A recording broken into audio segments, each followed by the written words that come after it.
हमेशा पहले x होगा उसके बाद क्या होगा y, और इस x को क्या बोलते हैं भुज बोलते हैं और y को कोटि बोलते हैं। समझ में आया कि नहीं? मान लो कोई बिंदु दे दिया यहाँ पे 2,3 और इस बिंदु के नाम है a। क्या है इस नाम में? कोई बिंदु है यहाँ पे a, इसका निर्देशांक क्या दे दिया 2,3। इससे पूछेगा इसमें भुज कितना है, तो भुज क्या होगा इसका, भुज क्या होगा इसमें, भुज बराबर इसमें कितना हो जाएगा 2 और कोटि बराबर 3।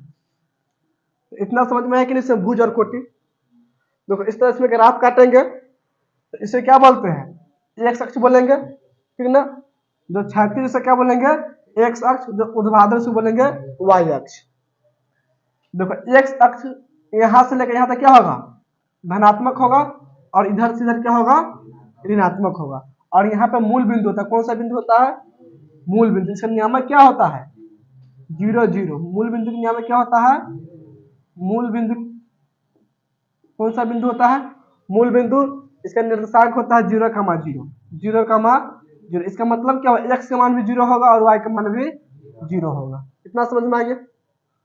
अब देखो इसको 4 भाग में बांटा हुआ है कि नहीं। इसको बोलेंगे प्रथम चतुर्थांश, इसको बोलेंगे द्वितीय चतुर्थांश, इसको बोलेंगे तृतीय चतुर्थांश, इसको बोलेंगे चतुर्थ चतुर्थांश। इतना समझ में आ गया। अब देखो ध्यान से, प्रथम चतुर्थांश में आएंगे तो पहले x, इसके बाद y, और चिन्ह की बात करें तो इसका होगा धनात्मक होगा। ऐसा क्या होगा यार धनात्मक, ये क्या हो जाएगा धनात्मक माइनस में होगा। y x इधर होगा धनात्मक में, ये क्या होगा धनात्मक, और इधर क्या हो जाएगा ऋणात्मक। इतना समझ में आया कि नहीं। अब देखो प्रथम चतुर्थांश में आएंगे तो चिन्ह क्या होगा पहले x उसके बाद y। तो x क्या है इसका प्लस, y क्या है इसका प्लस, प्लस प्लस क्या होगा प्रथम चतुर्थांश में होता है। इतना समझ में आ गया। दूसरा मांगे देखो पहले x होगा उसके बाद y, तो x क्या है धनात्मक ऋणात्मक है इसमें ऋणात्मक, तो x के पहले क्या x क्या लिखेंगे पहले यहाँ पे माइनस, उसके बाद y लिखेंगे, y क्या है इसमें धनात्मक है यानी कि प्लस। माइनस प्लस किस में होगा द्वितीय चतुर्थांश में। अब देखो इसमें आगे तो क्या होगा बोलो तो x क्या है इसमें माइनस, y भी माइनस, y देखो माइनस है कि नहीं, ये x होगा इसमें और ये y, तो ये भी माइनस में भी माइनस में। तृतीय में क्या हो जाएगा माइनस माइनस। चतुर्थ में क्या होगा बोलो तो पहले किसको देखेंगे x, x कौन है ये वाला x है कि वाला x है, तो x कौन सा चिन्ह है यहाँ पे और y का माइनस। तो चतुर्थ में क्या हो जाएगा तुमको प्लस माइनस। देखो इसमें ऑब्जेक्टिव कैसे पूछेगा, यहाँ पे कोई बिंदु दे देगा, जैसे मान लो बिंदु है कि नहीं, ए बिंदु से नियामक कितना है, नियामक निर्देशांक कितना है इसका 2,3। पूछा है किस चतुर्थांश में है, तो कौन चतुर्थांश में हो जाएगा, दोनों का चिन्ह क्या है, ए भी प्लस में है, ए भी प्लस में, तो कौन सा चतुर्थांश में होगा प्रथम में हो जाएगा। समझ में आया कि नहीं।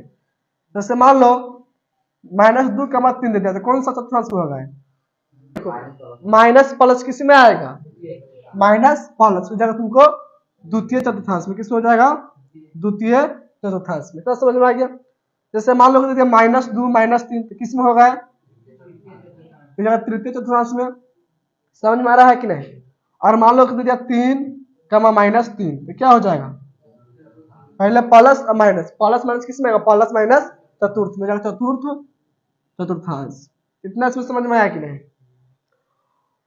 भुज और कोटि समझ में आ गया। अब देखो मान लो कि यहाँ पे कोई बिंदु दे दिया 3,4 दे दिया, समझ में आया कि नहीं। कोई बिंदु है 3,4 और पूछेगा इसमें कि बिंदु जो है y अक्ष कितना दूरी पे है, तो y अक्ष कितना दूरी पे होगा और x अक्ष कितना दूरी पर, से पूछेगा। जैसे कैसे निकालेंगे, जो x नियामक उसको बोलेंगे। समझ में आया कि नहीं। y अक्ष कितना दूरी पे है 3 दूरी पर और x अक्ष 4 दूरी पे होगा। समझ में आया कि नहीं। और मान लो कोई बिंदु यहाँ पर आपको 3,4 इस तरह बिंदु है, समझ में आ रहा है कि नहीं। और इसको बोल रहा है कि y अक्ष से कितना दूरी पे बिंदु है, तो कितना दूरी पे होगा 3 दूरी पे होगा, ठीक ना।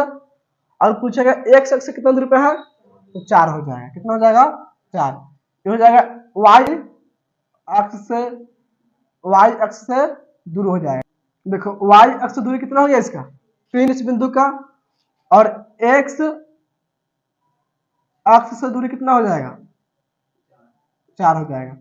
इतना समझ में आया कि नहीं? देखो जैसे मान लो कि यहाँ पे लेते हैं तो क्या मूल बिंदु होगा, इसको मान लो कि लिखते हैं 1, इसको लिखते हैं 2, इसको लिखते हैं 3। यहाँ पे ले लेंगे 1 2 3 4। देखो एक बिंदु मान लो यहाँ पे, इस बिंदु कौन सा बिंदु होगा, देखो यहाँ से मिल रहा है और यहाँ से मिल रहा है। समझ में आया कि नहीं? इस बिंदु का निर्देशांक क्या होगा, इस बिंदु का निर्देशांक क्या हो जाएगा, बोलो तो क्या हो जाएगा?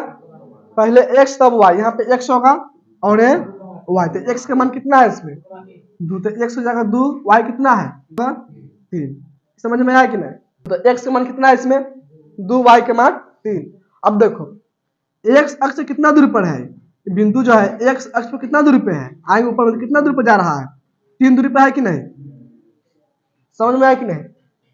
x अक्ष कितना ऊपर में है 3 है, इसीलिए x अक्ष से पूछेगा तो y के निर्देशांक बोलेंगे, यानी कितना हो जाएगा 3। अब देखो y अक्ष से कितना दूरी पर है बिंदु, y अक्ष से इतना पर आ रहा है, तो कितना दूर जा रहा है 2 पर जा रहा है, ये हो जाएगा y अक्ष से दूरी। समझ में यहाँ पे आया कि नहीं? y अक्ष का दूरी पूछा क्या बोलेंगे x का नियामक, और x अक्ष का दूरी पूछा तो y का नियामक। यहाँ तो समझ में आ गया। भुज किसको बोलेंगे x के नियामक को, कोटि किसको बोलेंगे y के नियामक को। चतुर्थांश समझ में आ गया, प्रथम चतुर्थांश द्वितीय चतुर्थांश में कोई दिक्कत नहीं ना है, प्रथम द्वितीय तृतीय चतुर्थ इस यहाँ पे समझ में आ गया। इसको नोट करो फिर आगे मतलब चतुर्थांश समझ में आया है। मान लो कोई बिंदु तुमको दे दिया, पूछा किस चतुर्थांश में बता सकते हैं, जैसे यहाँ पे है ये तुमको द्वितीय चतुर्थांश में होगा, तृतीय चतुर्थांश में है, चतुर्थ चतुर्थांश में और है प्रथम चतुर्थांश में। भुज और कोटि समझ में आ गया। x अक्ष दूरी और y अक्ष दूरी समझ में आ गया। अब देखो ध्यान से, इसमें एक फॉर्मूला था तो त्रिभुज का क्षेत्रफल क्या होता है, त्रिभुज के क्षेत्रफल, इसका फॉर्मूला क्या होता है 1/2 इंटू में x1 फिर इंटू में होगा y2 माइनस में y3 फिर होता है प्लस x2 y3 माइनस में y1 फिर होगा प्लस x3 y1 माइनस में y2, फिर होता है त्रिभुज का क्षेत्रफल। इतना समझ में आ गया। अब देखो त्रिभुज क्षेत्रफल जीरो आ जाएगा, ठीक है, तीनों बिंदु क्या होगा समरेखी भी कहलाता है। 3 बिंदु या 3 से अधिक बिंदु समरेखी कब होगा, मान लो एक ही रेखा पर, समझ में आ रहा है कि नहीं, एक ही रेखा पर 3 बिंदु आ गया या 3 से अधिक भी आ गया, तब क्या होता है समरेखी होता है। तब क्या होता है समरेखी होता है। या त्रिभुज का क्षेत्रफल बराबर 0 आ गया, फिर भी क्या होगा समरेखी होता है। इतना समझ में आया कि नहीं?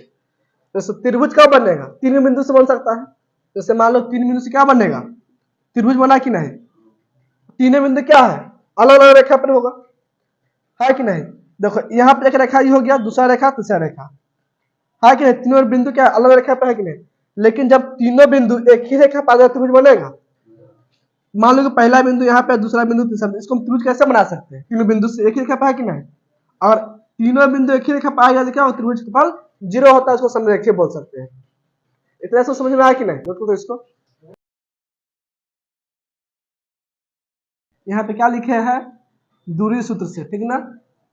दूरी सूत्र समझ में आता है कि नहीं? जैसे मान लो 2 बिंदु लिए हुए हैं, पहला बिंदु क्या है इसमें a, दूसरा बिंदु है b, इसका निर्देशांक क्या है इसमें x1, y1 और b के निर्देशांक इसमें है x2, y2। हमको a और b के बीच की दूरी निकालना है, इन दोनों के बीच की दूरी कितना होगा, ठीक ना?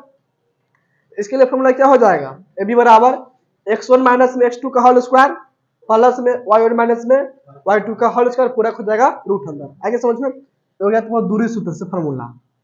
दूरी सूत्र समझ में आया कि नहीं? इसके बाद यहाँ पे है त्रिभुज एक केंद्रक का निर्देशांक। त्रिभुज के केंद्र क्या होता है, जैसे मान लो त्रिभुज बना हुआ है कि नहीं, त्रिभुज में 3 बिंदु होगा, आगे 3 बिंदु, इस तीनों बिंदु निर्देशांक में दिया हुआ है। अब इसका केंद्र का निर्देशांक पूछेगा, यानी कि मान लो कि इसका केंद्रक यहाँ पर बनेगा, समझ में आया कि नहीं? इसका निर्देशांक पूछा तो कैसे निकालेंगे? इसका निर्देशांक फॉर्मूला क्या हो जाएगा? और x का मान निकालना होगा, x, y इसको लिख सकते हैं। इसका फॉर्मूला क्या बनेगा?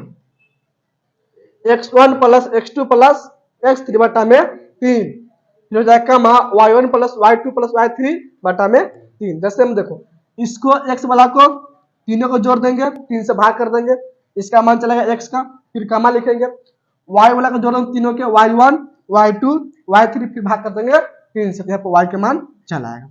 समझ में आया कि नहीं? त्रिभुज केंद्र निर्देशांक समझ में आ गया। अब देखो यहाँ पे लिखा मध्य बिंदु का निर्देशांक। जैसे मान लो दो बिंदु, यहाँ पे पहला बिंदु ए है, दूसरा बिंदु बी है, यहाँ पे ले लिया सी। हमको सी के निर्देशांक निकालना है। कैसे निकालेंगे? x1 प्लस x2 जोड़ देंगे, 2 से भाग कर देंगे, x का मान निकल जाएगा, कामा y1 प्लस y2 इस बिंदु को जोड़ देंगे और 2 से भाग कर देंगे, किसका मान निकल जाएगा? y का मान निकल जाएगा। समझ में आया कि नहीं? जैसे मान लो इसका मान लिखते हैं 1,2, इतना समझ में आया कि नहीं? इसका मान ले लिया 3,4। अब हमको सी बिंदु का निर्देशांक निकालना है। कैसे निकालेंगे? इस दोनों को जोड़ देंगे, 1 3 कितना हो जाएगा? 4, 4 में भाग करो 2 से, तो 2, 2 4 6, यानी कि सी का निर्देशांक क्या होगा इसमें? 2, 3। समझ में आया कि नहीं? तो इसी तरह इसमें सबको निर्देशांक निकाल सकते हैं। तो इतना समझ में आ गया। इसको नोट करो, इसको दिलाते हैं एक और फॉर्मूला, अंतर विभाजन। नोट करो इसको। इसके बाद इसमें क्या लिखा है? विभाजन सूत्र। विभाजन सूत्र समझ में आता है कि नहीं? जैसे मान लो कोई दो बिंदु है ए और बी, ए के निर्देशांक इसमें दिया होगा और बी के निर्देशांक इसमें दिया होगा, ठीक ना? और कोई पी बिंदु होगा, समझ में आया कि नहीं? पी जो बिंदु है ए बी को m अनुपात n में विभाजित करता है, तो पी के निर्देशांक क्या होगा? है बात समझिए। तो उससे क्या बोलेंगे? उसी को बोलते विभाजन सूत्र, ठीक ना? इसका फॉर्मूला क्या होगा? अगर पी के निर्देशांक निकालना होगा तो m इंटू में x2 प्लस क्या होता है n इंटू में x1 बटा में क्या होता है m प्लस n, फिर कामा होगा m इंटू में y2 प्लस में n इंटू में y1 बटा में m प्लस n। अरे देखो m किसके साथ रहेगा? 2 वाला का साथ में रहेगा, ठीक ना? और n किसके साथ रहेगा? 1 वाला का साथ में। m क्या होगा? इसके साथ में होगा, तो x2 m, तो m इंटू x2 हो गया, फिर प्लस, अब n वाला के लिखेंगे, n किसके साथ रहेगा? 1 वाला के साथ, n x1 दोनों जोड़ देंगे, फिर m प्लस n से भाग कर देंगे, ठीक ना? ये हो गया तुमको अंतर विभाजन द्वारा। किससे हो गया?